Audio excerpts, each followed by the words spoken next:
اعوذ باللہ من الشیطان الرجیم بسم اللہ الرحمن الرحیم۔ السلام علیکم ورحمۃ اللہ وبرکاتہ۔ آج ہم بات کریں گے قرآن کی برکتوں کے بارے میں۔ برائے مہربانی اگر آپ میرے چینل پر نئے ہیں تو میرے چینل کو سبسکرائب ضرور کر دیں تاکہ میری آنے والی تمام ویڈیوز کا نوٹیفیکیشن آپ تک بار بار پہنچ سکے۔ حضرت حارث اور کی روایت ہے کہ حضرت محمد خاتم النبیین صلی اللہ علیہ وآلہ وسلم نے قرآن کی برکات کے بارے میں اس طرح بیان فرمایا: قرآن مجید فتنے کے زمانے میں ذریعہ نجات ہے۔ یہ سارے فتنوں اور جھگڑوں کا فیصلہ ہے۔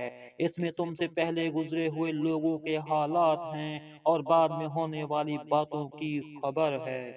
یہ دو ٹوک بات ہے، یعنی دل لگی نہیں۔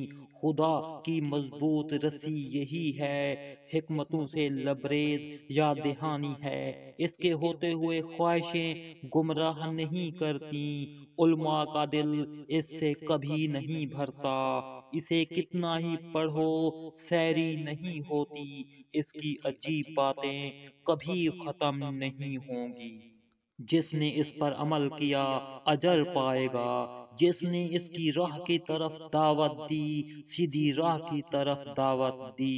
جو سرکش اسے چھوڑے گا، اللہ اس کی ریڑھ کی ہڈی توڑ دے گا۔